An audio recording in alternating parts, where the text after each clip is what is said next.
نحمده ونصلي على رسوله الكريم اما بعد فاعوذ بالله من الشيطان الرجيم بسم الله الرحمن الرحيم رب اشرح لي صدري ويسر لي امري واحلل عقدة من لساني يفقهوا قولي۔ آج ہم انشاءاللہ کچھ باتیں نبی صلی اللہ علیہ وسلم کے آداب اور اخلاق کے بارے میں کریں گے۔ اللہ سبحانہ وتعالیٰ نے انہیں ہمارے لیے ایک بہترین نمونہ بنا کر بھیجا۔ وہ اللہ کے محبوب تھے، اور اللہ کا محبوب ہونا کوئی معمولی بات نہیں، بہت بڑی بات۔ دنیا میں بھی اگر کوئی شخص کسی بڑی ہستی کا محبوب ہوتا ہے تو اس کی بڑی ویلیو ہوتی ہے، لیکن اللہ تو پوری کائنات کا رب ہے، ہر چیز کو بنانے والا، ہر چیز کو چلانے والا، اور ہر چیز ختم ہونے کے بعد اسی کی طرف لوٹنے والی بھی ہے۔ قرآن مجید میں بارہا ہم پڑھتے ہیں کہ ان اللہ علی کل شیء قدیر، تو بے شک اللہ تعالیٰ ہر چیز پر قدرت رکھتے ہیں، سب کچھ کر سکتے ہیں۔ زمین و آسمان اس کی ملکیت ہے۔ انسانوں کی ملکیت تو چھوٹی موٹی چیزیں ہوتی ہیں، لیکن اللہ ہر چیز کا مالک ہے۔ لہو ملک السماوات والارض، نہ صرف یہ کہ دنیا بلکہ آخرت کا مالک بھی وہی ہے۔ الملک یومئذ للہ، کہ آج ملکیت ساری کی ساری اللہ ہی کے لیے ہے۔ مالک یوم الدین، یوم الدین کا مالک ہے۔ تو ایسا رب جو ہر چیز کا مالک ہے، ہر چیز اس کے اختیار میں ہے، وہ جو چاہے کرے، اس رب کا کوئی محبوب ہو جائے، اس کا کوئی پیارا ہو جائے، اس سے بڑی آنر کی کوئی بات نہیں، یہ بہت بڑی سعادت کی بات ہے۔ تو رسول اکرم صلی اللہ علیہ وسلم اللہ کے محبوب ہیں، اور جو شخص یہ چاہتا ہے کہ اللہ سبحانہ وتعالیٰ اس سے محبت کرے تو اللہ سبحانہ وتعالیٰ نے قرآن مجید میں ہمیں بتا دیا، قل ان کنتم تحبون اللہ فاتبعونی یحببکم اللہ ویغفر لکم ذنوبکم۔ آپ کہہ دیجئے اگر تم اللہ سے محبت کرتے ہیں، ہم سب لوگوں سے خطاب ہے کہ اگر ہم اللہ سے محبت کرتے ہیں، اس کا دعویٰ کرتے ہیں جیسا کہ ہم سب کہتے ہیں، ہم میں سے ہر شخص سے کہتے ہیں کہ مجھے اللہ سے بڑی محبت ہے، تو اگر واقعی تم محبت کرتے اور تم اپنی اس محبت میں سچے ہو تو پھر کیا کرو، فاتبعونی، میری پیروی کرو، یعنی محمد صلی اللہ علیہ وسلم کے طریقے پر چلو۔ تمہیں کیا ملے گا؟ یحببکم اللہ، اللہ تم سے محبت کرے گا۔ تو اگر ہم یہ چاہتے ہیں کہ اللہ سبحانہ وتعالیٰ ہم سے محبت کرے، ہم بھی اللہ کے محبوب ہو جائیں، تو اس کے لیے ہمیں رسول اکرم صلی اللہ علیہ وسلم کے طریقے کے مطابق زندگی بسر کرنی ہوگی، آپ کی سنت کو اپنانا ہوگا، آپ کی حکمت کو دیکھنا ہوگا کہ آپ نے مختلف معاملات کیسے کیے۔ یہ ایک بہت وسیع باب ہے، لیکن اس میں سے چند چیزیں جو ہم یاد بھی رکھ سکیں ان کا ذکر میں آپ کے ساتھ کروں گی کہ رسول اکرم صلی اللہ علیہ وسلم کی زندگی کیسی زندگی تھی، اور ان کے اخلاق اور آداب اور مینرز کیا تھے، لوگوں کے ساتھ ان کا معاملہ اور رویہ کیا تھا۔ آپ نے 40 سال کی عمر مکہ میں گزاری، بہت صاف شفاف، بہت مہذب، سب کی آنکھوں کا تارا تھے۔ آپ کی امانت، صداقت، سچائی مانی ہوئی تھی، سب آپ پر ٹرسٹ کرتے تھے۔ آپ صلی اللہ علیہ وسلم جب 40 سال کے ہوئے تو اللہ سبحانہ وتعالیٰ نے آپ کی طرف وحی بھیجی، آپ کو رسول بنایا گیا۔ اس وقت آپ صلی اللہ علیہ وسلم پر جب پہلی وحی آئی، آپ سب جانتے ہیں کہ آپ غار حرا میں تھے، آپ کو فرشتہ نظر آیا، اس نے کہا پڑھیے، آپ نے کہا میں پڑھا لکھا نہیں ہوں، میں پڑھنا نہیں جانتا، ماں میں بقارئ۔ اس نے پھر کہا، آپ نے پھر یہ جواب دیا، آخر فرشتے نے آپ کو بھیجا، اور پھر آپ کی زبان پہ الفاظ جاری ہو گئے، اور پھر یہ سلسلہ 23 سال تک جاری رہا۔ اس دوران نبی صلی اللہ علیہ وسلم پر جب وحی نازل ہوتی تھی تو اس وقت آپ کی کیفیت کیا ہوتی تھی، آپ وحی کو کس طرح ریسیو کرتے تھے، وہ کیا ادب تھا۔ یعنی اللہ کا کلام آپ کے پاس آ رہا ہے، آپ کے دل پر نازل کیا جا رہا ہے، فرشتہ آ رہا ہے، فرشتہ انسانی شکل میں بھی نظر آتا تھا، کبھی نہیں بھی نظر آتا تھا۔ آپ کی اس سے ملاقات اکثر ہوتی تھی، رمضان میں تو روزی ہوتی تھی کہ آپ ان کے ساتھ قرآن کا دور کرتے تھے۔ تو حدیث میں آتا ہے، صحیح مسلم کی روایت ہے کہ اذا انزل علیہ الوحی نکس رأسہ، جب آپ پر وحی نازل ہوتی تو آپ اپنا سر جھکا لیتے تھے، یہ قرآن کے سامنے آپ کا ادب تھا. یہ جبریل کے سامنے آپ بیٹھ کر وہی اس طرح ریسیو کرتے تھے، یعنی پورے ادب اور احترام کے ساتھ. آج آپ دیکھیے کہ ہم لوگوں کا قرآن مجید کے ساتھ ادب کا کیا معاملہ ہے. جتنا زیادہ عام ہو گیا ہے قرآن، اتنا ہی ادب اور اس کو ریسیو کرنے کا ادب ختم ہوتا چلا جا رہا ہے. اب دیکھیے کہ ہر جگہ پر پہلے تو چلے کیسٹس اور سی ڈیز اویلیبل تھی، اب تو ہر ایک کے موبائل کے اندر پورے قرآن مجید کی تلاوت موجود ہے. ہم سنتے بھی رہتے ہیں، گھروں میں بھی لگ جاتا ہے، گاڑیوں میں بھی لگا ہوا ہے. لیکن کس قدر افسوس کی بات ہے کہ ادھر سے قرآن مجید پڑھا جا رہا ہوتا ہے اور ادھر سے ہم باتیں کر رہے ہیں، ہنس رہے ہیں ادھر ادھر، جیسے کوئی بات ہی نہ ہو. اسی وجہ سے وہ ہمارے کانوں تک جاتا ہے لیکن دل پر نہیں اترتا. دل پر اتارنے کے لیے اس کلام کا، کیونکہ یہ اللہ کا کلام ہے، کسی شاعر کا نہیں، کسی فرشتے کا نہیں، کسی انسان کا نہیں، تو اس کا ادب بڑا ضروری ہے. تو جب قرآن پڑھا جا رہا ہو تو خاموشی ضروری ہے، سننا ضروری ہے. اور پھر جب وہ دل پہ آ جاتا ہے تو دل کی دنیا ہی بدل جاتی ہے. دل کے اندر ایک عجب روشنی ہو جاتی ہے، ایک عجیب اطمینان ہو جاتا ہے. بہت سے لوگ کہتے ہیں ہم قرآن پڑھتے ہیں لیکن پتہ نہیں عمل نہیں بدل رہا، معلوم نہیں کیا ہے، دل کی کیفیت ٹھیک نہیں ہو رہی، لیکن لینے کا طریقہ ٹھیک نہیں. تو اس کلام کی عظمت کو سمجھنے کی ضرورت ہے، اس کلام کے ساتھ ایک ادب کی ضرورت ہے. اور وہ ادب اس اعتبار سے بھی ہو کہ ہم اس کلام سے محبت کریں، اس کی تعظیم کریں، لیکن ہماری تعظیم بس یہاں تک رہ جاتی کہ ہماری کمر اس کی طرف نہ ہو یا وہ ہمارے برابر نہ ہو، بس اونچا رکھا ہوا ہو، الماری میں ہو، خوبصورت چھپائی ہو، وغیرہ وغیرہ. لیکن اس کو جب ہم ریسیو کر رہے ہوتے ہیں، اس کو لے رہے ہوتے ہیں، اس وقت کا ادب بھول جاتے ہیں، کیونکہ اصل تو کنیکشن اس وقت جڑ رہا ہوتا ہے نا ہمارے ساتھ. تو آپ صلی اللہ علیہ وسلم کے وحی لینے کا طریقہ جو تھا وہ بھی بہت زبردست تھا. یعنی دوسرے لفظوں میں آپ یہ کہیے کہ جیسے ایک طالب علم ہوتا ہے تو اس کیپیسٹی میں آپ کیا کرتے تھے. پھر جیسا کہ ہم جانتے ہیں کہ جب وحی نازل ہوتی تھی تو آپ کے اوپر بہت مشقت ہوتی تھی، اس کا بہت بوجھ ہوتا تھا، آپ کے جسم سے پسینہ نکلتا تھا اور آپ کی پیشانی سے پسینہ موتیوں کی لڑی کی طرح گرنے لگتا تھا. یعنی آپ کے اوپر بہت بوجھ ہوتا تھا. ہم تو چونکہ عام طور پر سمجھتے ہی نہیں کہ کیا کہا جا رہا ہے، اس لیے محسوس بھی کم ہی کرتے ہیں. آپ صلی اللہ علیہ وسلم پر جب اتارا جا رہا تھا تو اللہ سبحانہ وتعالیٰ جو دے رہے تھے وہ آپ پوری طرح سمجھ بھی رہے تھے اور اس کے تقاضے بھی سمجھ رہے تھے اور اس کو پوری طرح محفوظ بھی کر رہے تھے. اسی لیے جب وہی نازل ہوتی تو اس ڈر سے کہ کہیں میں بھول نہ جاؤں، آپ ساتھ ساتھ پڑھنا شروع کر دیتے تھے. تو اللہ سبحانہ وتعالیٰ نے اس سے روک دیا، لا تحرک به لسانک لتعجل به ان علینا جمعہ قرآن فاذا قرأناه فاتبع قرآن ثم ان علینا بیانہ. کہ جب قرآن نازل ہو رہا ہو، یعنی دیا جا رہا ہو، پڑھا جا رہا ہو، تو آپ اپنی زبان کو حرکت نہ دیں، ساتھ نہ پڑھیں. ہمارے ذمہ ہے اس کو جمع کرنا اور اس کو پڑھوانا اور اس کو بیان کرنا، آپ جلدی نہ کریں.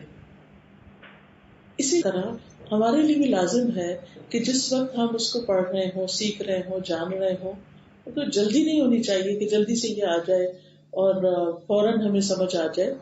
ٹیک یور ٹائم اور اس کے ادب کے ساتھ تھوڑا تھوڑا کر کے جتنی ہماری صلاحیت کیپیسٹی ہے اس کے مطابق اس کو لیتے جائیں. ہماری مشقت کچھ اور طرح کی ہے. نبی صلی اللہ علیہ وسلم کی تو عین اس وقت ہوتی تھی جب وہ نازل ہو رہی ہوتی تھی. ہمارا یہ ہوتا ہے کہ ہمیں عربی زبان نہیں آتی، بعض اوقات اس کا ترجمہ یاد نہیں ہوتا، بعض اوقات وہ کلچر ہمارے سامنے نہیں ہوتا، ہم کسی اور طرح کی دنیا میں رہ رہے ہوتے ہیں تو ہم ریلیٹ نہیں کر پاتے، وہ چیزیں سمجھنا بعض اوقات مشکل ہو جاتی ہے، بعض اوقات ان کو ڈائجسٹ کرنا مشکل ہوتا ہے، ان کو امپلیمنٹ کرنا مشکل ہوتا ہے. ہماری یہ مشقتیں ہیں. پھر اگر ہم کچھ بھی حصے پر عمل کر لیں تو اس کے بعد دنیا کو فیس کرنے میں مشکل ہوتی ہے، اپنے مسلمانوں کو ہی فیس کرنا مشکل ہو جاتا ہے. وہی مذاق اڑانے لگتے ہیں کہ یہ تم کیا کر رہے ہو، تم کہاں جی رہے ہو. جو نان مسلمس ہیں یا باہر کی دنیا ہے وہ تو پھر ایک اور ہی الگ مسئلہ ہے. تو اس لیے ہمیشہ اگر ہمارے دل میں یہ بات رہے کہ اللہ کا کلام ہے، یہ کسی معمولی ہستی کی بات نہیں، تو پھر جتنا بڑا اس کا مقام ہے اس کو لینا بھی اتنے بڑے آنر کی بات ہے، عزت کی بات ہے، اور اس کے ساتھ برکتیں اور رحمتیں نازل ہوتی ہیں۔ اور پھر یہ کہ اس کے ساتھ جو بھی مشکل آئے، چاہے پڑھنے میں، اس کو یاد کرنے میں، اس کو سیکھنے میں، سکھانے میں، اس پہ عمل کرنے میں، ان سب چیزوں کو بھی خوشی خوشی برداشت کرنا چاہیے، کیونکہ یہ مشقت ہم اللہ سبحانہ وتعالیٰ کے لیے اٹھا رہے ہیں۔ دنیا میں اگر کوئی کسی کے لیے کام کرتا ہے تو آپ دیکھیں بعض اوقات لوگ کتنا کتنا تھکتے ہیں ایک چھوٹے چھوٹے پروجیکٹ کے لیے۔ آپ کے جو بچے پڑھ گئے، کوئی انجینئر ہے، کوئی کچھ ہے، کوئی ڈاکٹر ہے، کیا ان کی زندگیاں آسان ہیں؟ کہنے کو تو بڑے بڑے نام ہیں، لیکن آپ دیکھیں جو خاص طور پہ بچے فیلڈ ورک کر رہے ہوتے ہیں یا جو ہسپتالوں میں کئی کئی دن جاگ رہے ہوتے ہیں۔ ابھی میرا بھانجا باہر سے آیا تو ملنے آیا مجھ سے، تو میں نے حال چال پوچھا، کہتے بس میں فلاں دن کے بعد سے ابھی تک بستر پہ نہیں سویا، یہ میری ڈیوٹی پر ڈیوٹی تھی، پھر فلائٹ تھی، پھر کرتے کرتے میں یہاں پہنچا ہوں۔ میں نے کہا چلو اب تم آف ہو تو ریلیکس کرو۔ تو زندگیاں آسان نہیں ہوتی، کوئی کسی بھی شعبے اور کسی بھی پیشے میں ہو تو مشقتیں ہوتی ہیں، لیکن آپ دیکھیے کہ دنیا کے لیے مشقت برداشت کرنا ہمارے لیے آسان ہے، کیونکہ ہمیں انسٹنٹ گریٹیفیکیشن ہوتی ہے، اس کی جلدی ریوارڈ ملتا ہے، ہمیں تعریف مل جاتی ہے، کچھ کھا لیں تو مزہ آ جاتا ہے، یا کچھ پہن لیں تو اچھا لگتا ہے، یا اور کوئی اسی طرح کوئی چیز ہمیں حاصل ہو جاتی ہے تو اس کا ایک فائدہ ملنے لگتا ہے، تو اس کے لیے ہم پھر بھی محنت کر لیتے ہیں۔ لیکن اس سب کا فائدہ اور اس سب کا جو ریوارڈ ہے وہ اللہ کے پاس ہے، اور دنیا میں بھی اللہ برکتیں دیتا ہے انسان کو، لیکن اصل جو اس کی جزا ہے وہ رب ہی کے پاس ہے، اور وہ ہمیشہ کی جنتیں ہیں۔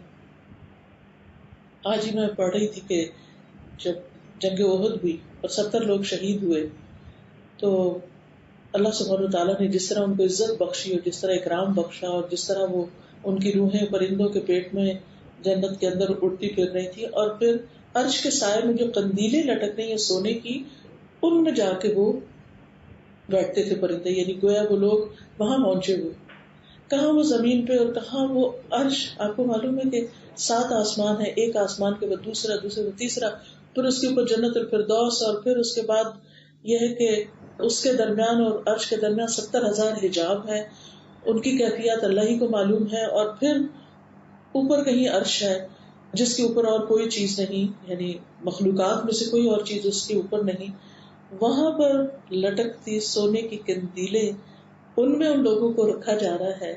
سبحان اللہ، دنیا میں کوئی آنر ایسا ہو سکتا ہے؟ یعنی آپ یقین کریں کہ آج دن کو میں نے حدیث پڑھی اور اس وقت سے میں جیسے نا انہی قندیلوں میں کوئی نہیں ہوں، کہ آرڈنری پیپل تھے، لیکن اللہ نے ان کو کیسی عزت بخشی اس وقت، مرتبے کی بات ہے۔ یعنی اللہ تعالیٰ جب کسی کو آنر دیتا تو کہاں تک پہنچاتا۔ تو اس وقت میں سوچ رہی تھی کہ اللہ کا انعام اتنا بڑا ہے، لیکن ہم دنیا کی چھوٹی سی چیز قربان نہیں کر سکتے، جی اعمال کے اوپر ہی ہے، اور مشقت یا قربانی، یہ جو بھی انسان اللہ کے لیے کچھ بھی چھوڑتا ہے، چھوٹی سی چیز بھی چھوڑتا ہے، تو اس پر اللہ سبحانہ وتعالیٰ جو کچھ دینے والا ہے اس کو تو کسی نے دیکھا ہی نہیں۔ ایک اعرابی نبی صلی اللہ علیہ وسلم کے پاس آیا اور کہنے لگا، اے اللہ کے رسول، کیا جنت میں ببول کے درخت ہوں گے؟ ان کے ساتھ کانٹے بھی ہوتے ہیں۔ آپ کو معلوم ہے سعودی عرب میں جیسے مکہ مدینہ حجاز کے علاقے میں کوئی خاص ویجیٹیشن نہیں ہوتی، وہ دور پار کہیں درخت ہوتے ہیں، بارش وغیرہ ہو جائے تو کچھ سبزہ نظر آتا ہے، تو جو درخت ہوتے ہیں ان کے ساتھ بھی کانٹے اور ان کو پھلدار درخت بھی نہیں اتنے ہوتے۔ میں نے کہا کہ کیا یہ اس کے سامنے تو وہی درخت ہے نا؟ کہنے لگے یہ درخت ہوں گے؟ تو آپ نے فرمایا ہاں ہوں گے، لیکن اس میں مومن کے لیے ایک درخت کے اندر جو ایک کانٹا ہوگا، اس کانٹے کے اندر مومن کے لیے 70,000 کھانے ہوں گے، اور ہر ایک کا رنگ اور جو کوالٹی ہوگی یا اس کی جو قسم ہوگی وہ دوسرے سے مختلف ہوگی۔ یعنی انسان سوچ ہی نہیں سکتا، یعنی ایک چھوٹی سی مثال کہ ایک عام درخت کے اوپر لگنے والے ایک پھل کے اندر، ہاں ہر کھانے کا رنگ فرق ہوگا، یعنی کہ اس کی کیفیت نہیں، ہر ایک کا رنگ فرق ہوگا۔ اب دنیا میں میکسیمم کتنے کلر دیکھ سکتے ہیں؟ تو ہم امیجن بھی نہیں کر سکتے اس سے زیادہ کلرز، تو ہم واقعی نہیں گراسپ بھی نہیں کر سکتے ان انعامات کو، لیکن چونکہ وہ نظر نہیں آتے، ایمان کمزور ہے۔ اگر ایمان پکا ہو، یقین ہو اللہ پر، اللہ کے وعدے سچے ہوں، تو پھر انسان کے لیے اس دنیا کا کچھ بھی چھوڑنا کچھ مشکل نہیں ہوتا، اور کسی کی کوئی بڑی سے بڑی بات برداشت کرنا بھی مشکل نہیں رہتا۔ اب اس کے بعد یہ ہے کہ جب نبی صلی اللہ علیہ وسلم پر وحی نازل ہوئی تو آپ صلی اللہ علیہ وسلم پہلے بھی ایک بہت ہی بہترین اور ایک بہت ہی خاص انسان تھے، لیکن اس کے بعد آپ کے معاملے اور رویے اور لوگوں کے ساتھ جو ڈیلنگ تھی وہ بہت اچھی ہے۔ اس میں جہاں تک آپ کی نمازوں کے تعلق ہے، یہ چھوٹی سی ایک کتاب الہدا میں چھاپی گئی تھی کہ کس طرح آپ صلی اللہ علیہ وسلم کا ذکر ہوتا تھا، کس طرح آپ کی نمازیں ہوتی تھیں، اور جیسے یہ کہ نماز جب بھی کوئی معاملہ پیش آتا فوراً نماز کی طرف جاتے، نماز اپنے وقت پہ پڑھتے، رات کا ایک طویل حصہ قیام کرتے، قرآن کو ترتیل کے ساتھ پڑھتے، یعنی جہاں لمبا کرنا ہوتا لمبا کرتے، جہاں شاید مد، ان تمام چیزوں کا خیال رکھتے، اتنی دیر قیام کرتے تھے کہ پاؤں سوج جاتے تھے، لیکن لوگوں کو ہلکی نماز پڑھاتے تھے، خود اپنے نوافل لمبے پڑھتے تھے۔ اسی طرح یہ ہے کہ کوئی خوشی ہوتی تو فوراً سجدے میں چلے جاتے، یعنی جہاں بھی ہوتے، کبھی کسی جنگ میں فتح کی خوشخبری یا کوئی اور کسی بھی قسم کی کامیابی کی خبر ہوتی، فوراً اللہ کے حضور سجدے میں چلے جاتے۔ اسی طرح کثرت سے روزے رکھتے تھے۔ صحابہ کہتے ہیں کہ بعض اوقات آپ روزے رکھتے تو ہم سمجھتے کہ آپ افطار نہیں کریں گے، روزے پہ روزہ، اور صوم وصال بھی ہوتا تھا، یعنی ایک دن روزہ رکھا افطار کے وقت، پھر کچھ نہیں کھایا، پھر اگلے دن روزہ، پھر اگلے دن، یعنی کنٹینیوس روزے کی حالت میں رہتے تھے۔ پھر اسی طرح یہ ہے کہ رمضان میں آپ کی عبادت کئی گنا زیادہ بڑھ جاتی تھی، صدقہ خیرات کی کثرت ہو جاتی تھی۔ اسی طرح آپ کی باقی جو معمولات ہیں وہ بھی بہت زبردست ہوتے تھے، لیکن خصوصاً جن چیزوں کا آپ خیال رکھتے تھے وہ اپنی طہارت و نظافت، اور اسی طرح لوگوں کے ساتھ معاملہ۔ اب دیکھیے کہ اچھے اخلاق کا اظہار اسی وقت ہوتا ہے جب انسان کا معاملہ اپنے سے چھوٹوں کے ساتھ اچھا، کسی بھی اعتبار سے کوئی چھوٹا۔ آپ صلی اللہ علیہ وسلم بچوں کے ساتھ بڑے مہربان ہوتے تھے، اور اس مہربانی میں ہم دیکھیں کہ جیسے عبادت میں بھی اگر ہوتے، نماز بھی پڑھا رہے ہوتے تھے، اور بچے اگر آپ پیٹ پہ آ کے بیٹھ جاتے تھے تو ان کو پین نہیں دیتے تھے، سجدہ لمبا کر لیتے تھے، لیکن اتنی دیر سجدے میں ہی رہتے تھے جب تک بچہ خود نہیں اتر جاتا تھا۔ اسی طرح آپ کی نواسی تھی امامہ، تو ان کو آپ اپنے کندھے پہ بٹھا لیتے تھے، اب ایک لڑکی تھی۔ اب ہمارے یہاں تو لوگ اس بحث میں پڑھتے ہیں کیا عورت کی امامت ہوتی ہے کہ نہیں، اور عورت آگے جا سکتی ہے کہ نہیں، اور نماز ٹوٹ تو نہیں جاتی، اس طرح کی باتوں میں پڑ جاتے ہیں۔ لیکن نبی صلی اللہ علیہ وسلم کی شفقت دیکھیے کہ کس طرح اپنے کندھوں پر سوار کر کے اپنی نواسی کو آپ نماز لیڈ کر رہے ہیں، سب کو پڑھا رہے ہیں، اور آپ کی نماز میں کوئی خلل نہیں آتا۔ ہمارے یہاں تو اگر بچہ بیچارہ آگے آ جائے تو اس کو ایک دم کو پکڑ کے لے جاتا ہے، کبھی رو دے تو ہم یا تو نماز چھوڑ دیتے ہیں یا پھر اس کو رونے دیتے ہیں، تو درمیان کا راستہ نہیں اختیار کرتے کہ اس کو اٹھا کے ہی نماز پڑھ لیں۔ تو نبی صلی اللہ علیہ وسلم کا معاملہ اپنے سے چھوٹوں کے ساتھ بہت زبردست تھا، اور اس میں خاص طور پر جو آپ کے غلام تھے اور آپ کے لیے کام کرنے والے تھے ان کے ساتھ بہت محبت کا معاملہ تھا، اور پھر عام لوگوں کے ساتھ بھی، یعنی عوام الناس کے ساتھ بھی۔ اس میں ازواج مطہرات تو ظاہر آپ کے گھر کے لوگ تھے، آپ کے رشتے دار، آپ کے دوست اور ساتھی، حضرت ابوبکر، حضرت عمر، ان لوگوں کے ساتھ، صحابہ کے ساتھ تو ہمیں پتہ چلتا ہے کہ جتنی آپ محبت و شفقت کرتے تھے۔ لیکن وہ لوگ جو کبھی کبھار آپ سے ملتے، جیسے بہت بڑا ایک کراؤڈ تھا جنگ تبوک کے اندر، صلح حدیبیہ کے موقع پہ 1400 لوگ آپ کے ساتھ تھے۔ اسی طرح جب حجۃ الوداع ہوا ہے، آخری حج، اس میں 100,000 سے اوپر لوگ تھے، لیکن آپ صلی اللہ علیہ وسلم سب کے ساتھ بیچ میں اطمینان اور سکینت کے ساتھ چل رہے ہوتے تھے۔ حدیث میں آتا ہے کان لا یدفع عنہ الناس، آپ کی خاطر لوگوں کو ہٹایا نہیں جاتا تھا، ہٹو بچوں کی آوازیں نہیں آتی تھی، ولا یضرب عنہ، اور نہ ہی ان سے وہ مار کے پیچھے کیے جاتے تھے، بلکہ وہ لوگ بھی اپنے رفتار سے چل رہے ہوتے تھے اور آپ بھی ساتھ ساتھ چل رہے ہوتے تھے، اور سکینت کے ساتھ، سکون کے ساتھ، محبت کے ساتھ، اور ساتھ ساتھ آپ لوگوں کو سکھاتے بھی چلے جاتے تھے۔ اس سکھانے میں ہر وقت کوئی فارمل کلاسز نہیں ہوتی تھی۔ آج کے دور میں جس طرح ہم کہتے ہیں نا ایکٹیویٹی بیسڈ لرننگ، اور اس کے لیے ہم ایکٹیویٹیز کریٹ کرتے ہیں، نبی صلی اللہ علیہ وسلم ریئل سچویشن میں ان چیزوں کو ساتھ ساتھ سکھاتے چلے جاتے تھے، یعنی لوگ جو بھی جس طرح بھی کر رہے ہوتے تھے اس کے مطابق ان کو تعلیم دیتے چلے جاتے تھے۔ اب مثال کے طور پر غزوہ احد کے موقع پر ہی جب آپ لوگوں کو اپنی اپنی جگہوں پر متعین کر رہے تھے تو 50 تیر اندازوں کو آپ نے ایک درے پہ یعنی متعین کیا اور ان کو یہ کہا کہ اگر ہمیں فتح ہو تو بھی تم یہاں سے نہیں ہلو گے، اگر ہم مارے بھی جائیں ہمیں شکست تو تم بھی یہاں سے نہیں ہلو گے، تم نے یہاں سے نہیں ہٹنا۔ لیکن جب مسلمان ابتدا میں کامیاب ہوئے تو انہوں نے اپنی جگہ چھوڑ دی اور اس کے بعد بہت کیوس ہوا، دشمن نے دوبارہ حملہ کر دیا اور 70 لوگ شہید ہو گئے، بہت کچھ ہوا۔ لیکن اس کے باوجود ہم دیکھتے ہیں کہ نبی صلی اللہ علیہ وسلم نے ان لوگوں کو کس طرح معاف کیا، ان کو کبھی مڑ کے تانا نہیں دیا، ان کو کسی بھی طرح یعنی کہ برا محسوس نہیں کروایا کہ دیکھو تمہاری وجہ سے یہ ہوا، تمہاری وجہ سے یہ ہوا۔ 70 لوگوں کا شہید ہو جانا کوئی معمولی بات نہیں تھی، اتنا بڑا کیوس ہوا۔ لیکن کہیں بھی ہمیں ایک سینٹینس ایسا نہیں ملتا کہ جس میں آپ نے ان کو کچھ کہا۔ ہاں اللہ سبحانہ وتعالیٰ نے آیات نازل کی، اس میں اللہ تعالیٰ نے فرمایا منکم من یرید الدنیا ومنکم من یرید الآخرہ، تم میں سے کچھ لوگ دنیا چاہتے تھے اس لیے وہ مال غنیمت کی لینے کے لیے آگے آگے، اور کچھ آخرت چاہتے تھے وہ اپنی جگہوں پر ہی رہے۔ تو اس ساری سچویشن میں پھر آپ صلی اللہ علیہ وسلم کو ابن خمیہ کا پتھر لگا جس کی اس کے دانت ٹوٹ گئے، یہ سب کچھ ہوا۔ لیکن جب ابو سفیان جو تھا وہ پہاڑ پر چڑھ کر اس نے کہا کہ حبل کی جائے یعنی کہ حبل زندہ باد، تو آپ صلی اللہ علیہ وسلم نے اپنے ساتھیوں سے کہا کہ تم نے جواب نہیں دینا، خاموش رہو۔ پھر جب اس سے پہلے اس نے کہا کہ افیکم محمد، کیا تمہارے درمیان محمد موجود ہے، کیونکہ آپ کی شہادت کی خبر مشہور ہو گئی تو صحابہ نے بھی یقین کر لیا تھا۔ تو آپ نے کہا چپ رہو، جواب نہیں دینا۔ یہ ایک جنگی اسٹریٹجی تھی کہ دشمن کو نہیں بتانا کہ ہم کس حال میں۔ جب کوئی جواب نہیں آیا، خاموشی رہی، تو کہنے لگے افیکم ابن ابی قحافہ، کیا تمہارے درمیان ابو قحافہ کے بیٹے یعنی ابو بکر ہیں؟ آپ نے کہا جواب نہیں دینا۔ پھر اس نے کہا افیکم ابن الخطاب، کیا تمہارے درمیان خطاب کے بیٹے یعنی عمر ہیں؟ آپ جواب نہیں دینا۔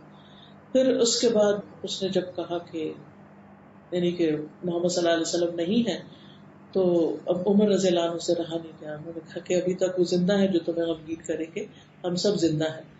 پھر اس نے کہا کہ حبل زندہ باد، تو اب آپ نے کہا کہ اب آپ تم جواب دو۔ یعنی پہلے جب ذات کی بات ہو رہی تھی تو جواب نہیں دینے دیا، پھر اس کے بعد جب بت کی بات ہوئی تب مجھے جواب دو۔ لوگوں نے کہا کہ کیا جواب دے؟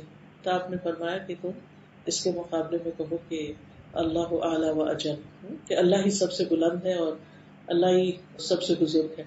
پھر اس نے کہا کہ لنا عزا ولا عزا لکم، کہ ہمارے لیے تو عزا بت ہے، تمہارے پاس کوئی عزا نہیں۔ تو آپ نے فرمایا اب جواب دو۔ لوگوں نے پوچھا کیا جواب دے؟ آپ نے فرمایا اسے کہو کہ اللہ مولانا ولا مولا لکم، اللہ ہمارا مولا ہے، تمہارا مولا کوئی نہیں۔ تو بہرحال اس کے بعد ابو سفیان نے کچھ باتیں کہی جن کا جواب آپ نے نہیں دیا۔ تو اس سے بھی آپ کی حکمت پتہ چلتی ہے کہ کس طرح آپ صلی اللہ علیہ وسلم نے لوگوں کو کس موقع پر خاموش ہونے کے لیے کہا کہ ہر بات کا جواب دینا ضروری نہیں ہوتا، اور کہاں جواب دینا ضروری ہوتا ہے۔ یہ ایک عملی تربیت تھی، پریکٹیکل تربیت تھی۔ ہمارے اندر یہ حکمت نہیں ہوتی کہ لوگ جب ہمارے بارے میں کوئی بات کرتے ہیں، اور بعض اوقات ہمارے بارے میں نہیں کسی اور کے بارے میں بھی کرتے ہیں، تو ہم انسیکیور ہو جاتے ہیں، ہم بیچ میں اپنی مثال دے کے کوئی اور بات شروع کر دیتے ہیں یا اپنے آپ کو ڈیفینڈ کرنا شروع کر دیتے ہیں۔ اور کچھ مواقع ایسے ہوتے ہیں کہ جہاں ہمیں بات کرنی چاہیے، جیسے دین کے اوپر بات آ رہی ہے، اللہ سبحانہ وتعالیٰ کے مقابلے میں کسی کو شریک ٹھہرایا جا رہا ہے، وہاں ہمیں نہیں پتا ہوتا کہ ہم نے اب یہاں پر کیا کہنا ہے۔ اور آپ دیکھیے کہ جواب میں کوئی لمبی چوڑی تقریر نہیں سکھائی گئی، بس ایک سینٹینس ہے، بس یہ بولو، اتنا بولو، اور اس کے بعد اب کچھ نہیں بولو، بات ختم، کام ختم۔ پھر اسی طرح ہم دیکھتے ہیں کہ ایک شخص آپ کے پاس آتا ہے اور وہ کہتے ہیں کہ اللہ کے رسول صلی اللہ علیہ وسلم اگر میں جنگ میں جاؤں تو میرے لیے کیا ہے؟ وہ کھجورے کھا رہا تھا، اس کے مٹھی میں کھجورے تھی۔ آپ نے کہا تمہارے لیے جنت ہے۔ میں نے کہا کہ اگر میں شریک عمر میں مارا جاؤں تو مجھے کیا ملے گا؟ آپ نے کہا جنت۔ تو اس نے کھجورے پھینکی اور چلا گیا میدان میں، اور جا کے لڑتا لڑتا شہید ہو گیا۔ اب آپ دیکھیے کہ آپ صلی اللہ علیہ وسلم کا ایک لفظ وَلَكَ الْجَنَّةُ، بس ایک لفظ، کوئی تقریر نہیں، کچھ نہیں، لیکن آپ کے منہ سے نکلا ہوا ایک لفظ بھی اتنا افیکٹو تھا کہ اس شخص نے کہا کہ اس پر میں ابھی عمل کروں، اور فوری اس نے ایکشن لیا۔ کیونکہ بعض اوقات ہمیں کسی بڑے انعام کا وعدہ بھی ہو تو ہم پہلے سوچتے رہتے ہیں اچھا کریں کہ نہ کریں، یہ اس میں کیا نقصان ہوگا میرا، فلاں کا کیا بنے گا، وہ کیا ہوگی۔ تو بہرحال کہنے کا مطلب یہ ہے کہ سیرت سے جو حکمت ہمیں ملتی ہے اور جو زندگی گزارنے کا طریقہ اور سلیقہ آتا ہے وہ بے مثال ہے. اور کس طرح رسول اللہ صلی اللہ علیہ وسلم نے تربیت کی اور کس طرح لوگوں کو سکھایا اور کس طرح ان کو اتنا کارآمد بنا دیا کہ وہ فاتح دنیا بن گئے، کہاں کہاں تک وہ چلے گئے. حالانکہ ان کے پاس نہ کوئی زراعت تھی، نہ کوئی بہت بڑی کوئی انڈسٹری تھی، کچھ بھی نہیں، لیکن اس کے باوجود ان کا جو کیریکٹر تھا اور ان کا جو اخلاق اور کردار تھا اور جس طرح وہ لوگوں کے فائدے کے بن گئے وہ بے مثال تھا. یہ سب کچھ کیسے ہوا؟ اس میں آپ کی جو شخصیت ہے اس کا ایک بہت بڑا ہاتھ. اللہ کی دی ہوئی تعلیم اور حکمت اور وہ سب چیز تو اپنی جگہ ہے ہی، لیکن آپ صلی اللہ علیہ وسلم کے جو اخلاق تھے اس میں ایک چیز یہ بھی ملتی ہے جس کے بارے میں حدیث میں آتا ہے کہ کان رسول اللہ صلی اللہ علیہ وسلم یکثر الذکر ویقل اللغو، کہ آپ ذکر کی کثرت کرتے، اللہ کو زیادہ یاد کرتے اور لغو باتیں کم کرتے تھے. اچھا ہماری زندگی بالکل اس کے اپوزٹ ہے. ذکر تو ہم کسی وقت کرتے ہیں لیکن باتیں باتیں باتیں بعض اوقات میننگ فل اور بعض اوقات بس ایسے ہی چلے بیٹھ کے دل بہلاتے ہیں.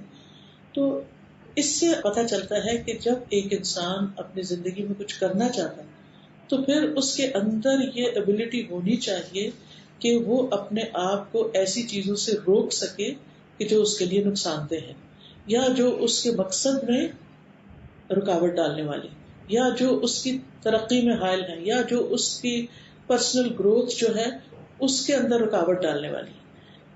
اور ہمیں یہ نبی صلی اللہ علیہ وسلم کی سیرت سے ہی ملتا ہے. لغو کی قلت ہوتی تھی، یعنی فضول بات نہیں کرتے تھے آپ. اب جب ایک شخص فضول باتوں سے بچتا ہے تو لازمی طور پر اس کے لیے ریڈنگ کا ٹائم بھی اس کو مل جاتا ہے، نماز کا بھی اچھا ٹائم مل جاتا ہے اور بھی چیزیں. آپ دیکھیں ہماری تو ایک فون کال کتنی دیر کی ہو جاتی ہے اور بعض اوقات اس کی وجہ سے ہم بڑے بڑے عام کام چھوڑ بیٹھتے ہیں. آپ صلی اللہ علیہ وسلم کی نماز کے بارے میں بھی آتا ہے وَيُطِيلُ الصَّلَاةَ وَيُقَصِّرُ الْخُطْبَةَ، کہ نماز لمبی پڑھتے تھے، خطبہ چھوٹا دیتے تھے. آج آپ دیکھیں ہماری تقریریں لمبی ہو گئی ہیں اور ہماری نمازیں مختصر ہو گئی. یعنی کئی دفعہ ایسا ہوتا ہے کہ جیسے درس پر جانا ہے، کلاس میں جانا ہے، اب کیا جلدی سے نماز پڑھ لو، اور وہاں جا کے گھنٹوں باتیں کرتے رہیں گے، کچھ پڑھنا لکھنا، کچھ سوشلائزنگ، اور پھر ہمیں فکر بھی نہیں ہوگی. لیکن نبی صلی اللہ علیہ وسلم جو زیادہ فائدے کی چیز تھی اس کے لیے زیادہ ٹائم رکھتے تھے اور جو کم فائدے کی چیز ہے اس کے لیے کم ٹائم رکھتے تھے. پھر اسی طرح ہم دیکھتے ہیں کہ آپ صلی اللہ علیہ وسلم چونکہ ایک انسان بھی تھے، آپ کو غصہ بھی آتا تھا، آپ محبت بھی کرتے تھے، آپ غمگین بھی ہوتے تھے. تو یہ جو ایموشنل اسٹیٹس تھی آپ کی، اس میں بھی آپ کو اپنے اوپر بہت کنٹرول تھا. کامیاب انسان وہ ہوتا ہے جو اپنے ایموشنز کو کنٹرول کر سکے، کیونکہ اگر آپ اپنے آپ کو اپنے اوپر خود قابو نہیں رکھ سکتے، مثلا آپ کے دل میں ایک بات آ گئی ہے تو بس آپ کا دل چاہتا ہے آپ کر ہی ڈالیں، جب تک میں وینٹ آؤٹ نہیں کروں گی، اس کو نکالوں گی نہیں تو بس مجھے چین نہیں ملے گا. نبی صلی اللہ علیہ وسلم کا طریقہ یہ نہیں ہوتا تھا. آپ صلی اللہ علیہ وسلم کو جب کوئی چیز ناپسند ہوتی تھی تو ابو سعید الخدری کہتے ہیں کانا اذا کرہ شیئا عرفناہ فی وجہہ، ہم آپ کے چہرے پر دیکھ لیتے تھے کہ آپ کو یہ پسند نہیں آیا، لیکن آپ منہ سے نہیں کہتے تھے کہ یہ مجھے اچھا نہیں لگ رہا، یہ مجھے ٹھیک نہیں. چہرہ بھی تو بہت کچھ بولتا ہے نا، لیکن صرف چہرے سے اظہار کرنے کے لیے اور زبان بند رکھنے کے لیے بڑا حوصلہ چاہیے ہوتا ہے. تو باڈی لینگویج بھی اور چہرہ بھی اور سارا کچھ ہی پر ساتھ شریک ہو جاتا ہے، جس سے ایک چھوٹے سے معاملے میں ہماری ایکسیسو گفتگو اور ایکسٹرا کمنٹس جو ہوتے ہیں اس کو اور بگاڑ کے رکھ دیتے ہیں اور فائدہ کچھ بھی نہیں ہوتا. اور ایسے ایسے جھگڑے بنتے ہیں کہ بعض اوقات پورے خاندان اس کی لپیٹ میں آ جاتے ہیں. اور بات کہاں سے شروع ہوتی ہے؟ چھوٹی سی غصے کی کیفیت میں نکلی ہوئی منہ سے، زبان سے نکلا ہوا ایک جملہ جو بہت کچھ نقصان دے جاتا ہے. اسی طرح یہ ہے کہ جب آپ غمگین ہوتے تھے تو وہ بھی آپ کے چہرے سے پتہ چلتا، کبھی کبھی آنسو بھی ٹپکتے تھے آپ کے غم کی وجہ سے، لیکن زبان سے کوئی ایسی بات نہیں کہتے تھے جو اللہ تعالیٰ کو ناراض کرنے والی ہو. اسی طرح خوشی کے موقع پر بھی آپ اللہ کے حضور سجدہ کرتے تھے، اللہ کا شکر ادا کرتے تھے. اگر خوشی ہوتی تو الحمدللہ کہتے، الحمدللہ بنعمتہ تتم الصالحات، اور اگر غم ہوتا ہے تکلیف ہوتی تو کہتے الحمدللہ علی کل حال، ہر حال میں اللہ کا شکر، یعنی خوشی میں بھی شکر اور غم اور تکلیف میں بھی شکر. اسی طرح یہ کہ آپ بہت نرم دل تھے، بہت رقیق، اور رحیم کا لفظ آتا ہے آپ کے لیے، اور لوگوں کے لیے بہت ہمبل تھے، لوگوں کے ساتھ زمین پر نیچے بھی بیٹھ جایا کرتے تھے. یعنی اس میں کوئی آر نہیں محسوس کرتے تھے. زمین پہ بیٹھ کے کھانا کھا لیتے تھے اور اپنے غلاموں کے ساتھ بیٹھ کے اور ہر طرح کے لوگوں کے ساتھ بیٹھ کے لوگوں کے ساتھ معاملہ کر لیا کرتے تھے. اسی طرح یہ کہ آپ صلی اللہ علیہ وسلم یعنی انسانی آسپیکٹ جو ہے آپ کی شخصیت کا، اس میں کچھ آپ کی پسند اور ناپسند کی چیزیں بھی ہمیں ملتی ہیں. کھانے میں بھی آپ کی کچھ چیزیں زیادہ پسندیدہ تھیں یا آپ کے استعمال میں رہتی تھیں. آج آپ دیکھیں کہ 1400 سال بعد اب سب لوگ اس کے پیچھے لگ گئے ہیں کہ آپ کو یہ پسند تھا تو ہم بھی وہی، آپ نبیذ پیتے تھے تو اب ہم دوسرے سافٹ ڈرنکس کی بجائے وہ پینا شروع ہو گئے ہیں. اسی طرح جو کی روٹی کھاتے تھے تو اب آپ دیکھیں جو کا آٹا کتنا اویلیبل ہو گیا. ابھی چند سال پہلے تک کسی کو کوئی اس طرف دھیان بھی کبھی نہیں گیا تھا. جو اویئرنیس ہو رہی ہے تو آپ صلی اللہ علیہ وسلم کی پسندیدہ غذاؤں کی طرف اسی طرح کھجور ہے، شہد آپ پیتے تھے اور باقی جو ادویات وغیرہ کا استعمال ہے، ہربل ٹریٹمنٹس، اس کی طرف حجامہ. آپ نے فرمایا کہ 3 چیزوں میں شفا ہے: شربت عسل اور شرطت محجم اور الکئی، شہد کا پینا، شہد کا گھونٹ. شربہ ہوتا ہے یعنی اس کا ڈرنک کرنا، چاہے پانی میں ملا کے ڈرنک کریں یا آپ ڈائریکٹ اس کو ڈرنک کریں. چمچ سے کھانا اس میں نہیں آتا بلکہ پینے کی شکل میں اس کو لینا جو ہے وہ زیادہ افیکٹو ہوتا ہے. ایسے شرطت محجم یعنی جو حجامہ کا کٹ ہے اس کے اندر شفا ہے. اور تیسری چیز آگ سے جو داغ دیتے ہیں لیکن آپ نے اس سے یعنی الیکٹرک کرنٹ وغیرہ سے آگ یا بجلی وغیرہ کی اس طرح کے علاج، اللہ یہ کہ بہت ہی ناگزیر ہو، اس میں شفا ہے لیکن آپ نے اس سے منع کی کیونکہ اس میں تکلیف بھی ہے. پھر اسی طرح کچھ چیزیں آپ کو پسند تھیں. ایک چیز جو آتی ہے کہ کانا یعجب التیمن مستطاع، آپ کو ہر چیز میں دائیں ہاتھ سے کرنا اور رائٹ سائڈ سے کرنا آپ کو پسند تھا. مثلاً اگر آپ کی مجلس میں کچھ لوگ بیٹھے ہوتے آپ کے ساتھ اور آپ کو ڈرنک پیش کیا جاتا، دودھ وغیرہ، تو آپ پی کے رائٹ سائڈ کے شخص سے شروع کرتے تھے. پھر اسی طرح اگر جوتا پہننا ہوتا تو دائیں طرف سے پہنتے، قمیص پہننا ہوتا تو دایاں بازو پہلے، اسی طرح کنگھی کرنی ہوتی تھی تو رائٹ سائڈ سے پہلے. یہ کچھ چیزیں تھی کہ جو آپ کی عادت کا ایک حصہ تھی. اور دیکھتی کہ کھانا کھاتے تو دائیں ہاتھ سے. یہ آپ کی روزمرہ کی زندگی کے کچھ پسندیدہ آداب تھے کہ جو آپ نے اختیار کیے ہوئے تھے. اور اب ہم دیکھتے ہیں کہ بہت سی ایسی چیزیں وقت کے ساتھ ساتھ ان پہ گہری نظر سے لوگوں نے مطالعہ کیا اور ان کے دنیاوی فائدے بھی پتہ چلتے ہیں. لیکن چونکہ آپ صلی اللہ علیہ وسلم کی تعلیم اور تربیت اور سب کچھ اللہ سبحانہ وتعالیٰ کی طرف سے ہوئی، اللہ کی نگرانی میں ہوئی، اللہ کے دیے ہوئے علم کی بنا پر ہوئی، لہٰذا جو کچھ آپ کی طرف سے ہمیں ملا ہے وہ اس میں نہ کوئی شک ہے اور نہ ہی اس میں کوئی نقصان ہے. ہاں، دین اس وقت مشکل ہوتا ہے جب ہم اپنی طرف سے چیزیں ایڈ کر لیتے ہیں، جن کو بدعت کہا جاتا ہے کہ جو دین نے ہمیں کہا نہیں ہم وہ کرنا شروع کر دیتے ہیں. یا پھر یہ اس وقت ہوتا ہے کہ جب ہمارے اندر ریجیڈیٹی آ جاتی ہے اور شدت پسندی آ جاتی ہے، ایکسٹریمزم آ جاتا ہے. ان چیزوں سے بچنے کی ضرورت ہے. آپ صلی اللہ علیہ وسلم کا ہر کام بہت ہی اعتدال کا تھا، کھانے میں اعتدال، سونے میں اعتدال، باقی زندگی کے کام کاج میں اعتدال. تو اللہ تعالیٰ سے دعا ہے کہ وہ ہمیں بھی عمل کی توفیق عطا فرمائے اور ہمیں اس بہترین اسوہ حسنہ پر عمل کرنا نصیب ہو تاکہ ہم بھی اللہ کے پسندیدہ بندے بن سکیں. کیونکہ جو اللہ کے محبوب بندے ہوں گے قیامت کے دن اللہ کے عرش کے سائے تلے ہوں گے، جبکہ کوئی سایہ اس کے سائے کے سوا نہیں ہوگا. یعنی ہر کوئی دھوپ اور گرمی اور پسینے میں ڈوبا ہوا ہوگا، لیکن وہ لوگ جو اللہ سے محبت کرتے ہیں اور اللہ کی خاطر اللہ کے بندوں سے محبت کرتے ہیں وہ لوگ اللہ کے اسپیشل گیسٹ ہوں گے قیامت کے دن. اللہ سبحانہ وتعالیٰ ہمیں ان لوگوں میں شامل کرے. وآخر دعوانا ان الحمد للہ رب العالمین. تھوڑی سی دعا کر لیتے ہیں. سبحان اللہ والحمد للہ ولا الہ الا اللہ واللہ اکبر ولا حول ولا قوة الا باللہ العلی العظیم. اللهم صل على محمد وعلى آل محمد كما صليت على إبراهيم وعلى آل إبراهيم إنك حميد مجيد. اللهم بارك على محمد وعلى آل محمد كما باركت على إبراهيم وعلى آل إبراهيم إنك حميد مجيد. ربنا آتنا في الدنيا حسنة وفي الآخرة حسنة وقنا عذاب النار. ربنا لا تزغ قلوبنا بعد إذ هديتنا وهب لنا من لدنك رحمة إنك أنت الوهاب. ربنا هب لنا من أزواجنا وذرياتنا قرة أعين واجعلنا للمتقين إماما. لا إله إلا الله وحده لا شريك له له الملك وله الحمد وهو على كل شيء قدير لا حول ولا قوة إلا بالله لا إله إلا الله لا نعبد إلا إياه له النعمة وله الفضل وله الثناء الحسن لا إله إلا الله مخلصين له الدين ولو كره الكافرون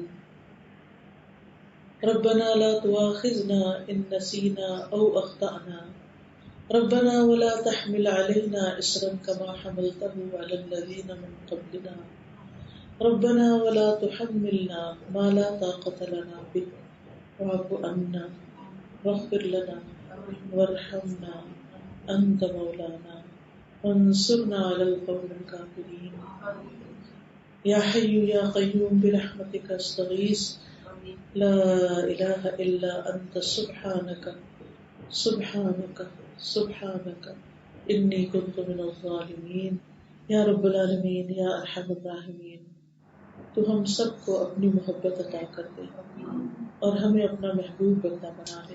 ہمیں ایسے کاموں کی محبت دے جو ہمیں تیری محبت سے قریب کر دیں. یا اللہ ہمیں ایسے لوگوں کی محبت دے جو ہمیں تیری محبت کے قریب کر دیں. یا اللہ ہمیں اپنی کتاب سے، اپنے رسول سے سچی محبت عطا فرما اور ہمیں ان کی تعلیمات پر عمل کی توفیق عطا فرما. یا رب العالمین ہمارے دلوں کو کھول دے، ہمارے سینوں میں وسعت پیدا کر دے، ہمارے دلوں میں انسانیت کی محبت پیدا کر دے. یا اللہ ہمارے گھروں میں سکون پیدا کر دے. اللہ ہمارے رشتہ داروں میں، خاندانوں میں، بچوں میں آپس میں بہترین موافقت ہو. یا رب العالمین جن بچوں کی شادی ہو چکی ہے ان کے گھروں میں سکون ہو، اور جن کی شادی نہیں ہوئی یا رب العالمین انہیں بہترین ازواج عطا فرما. یا رب العالمین اس گھر پر اپنی خیر و برکت نازل فرما. یہاں جتنی بہنیں آئی ہیں ان کا آنا قبول فرما، اور جو کچھ ہم نے سیکھا ہے ہمیں اس پر عمل کی توفیق عطا فرما. یا رب العالمین تو ہم سب کے حال پر رحم فرما، سب کی بیماریاں اور دکھ اور تکلیفیں دور فرما. یا رب العالمین ہمارے ملک پر اپنی رحمت فرما، یہاں امن و امان قائم فرما. یا اللہ تو ہمیں ان کاموں کی توفیق دے جو تجھے راضی کرتے ہیں. یا اللہ ہمارا انجام اچھا ہو، ہر معاملے میں اختتام اچھا ہو. یا اللہ ہماری موت اچھی ہو. یا اللہ ہم جب تجھ سے ملے تو ہم سے راضی ہو. یا اللہ نبی صلی اللہ علیہ وسلم سے حوض کوثر پر پانی نصیب فرمانا. یا اللہ پل صراط کو آسانی سے پار کرا دے. اللہ جنت الفردوس عطا فرما. یا اللہ اپنے قریب گھر عطا فرمانا، اپنا قرب عطا کر اپنے دیدار کی لذت نصیب فرمانا. یا اللہ ہم سب کو اپنی رحمتوں سے ڈھانپ لے. ربنا تقبل منا انك انت السميع العليم وتب علينا انك انت التواب الرحيم وصلى الله تعالى على خير خلقه محمد وعلى اله واصحابه واهل بيته اجمعين برحمتك يا ارحم الراحمين الہی آمین. سبحانك اللهم وبحمدك اشهد ان لا اله الا انت استغفرك واتوب اليك. السلام علیکم ورحمۃ اللہ وبرکاتہ.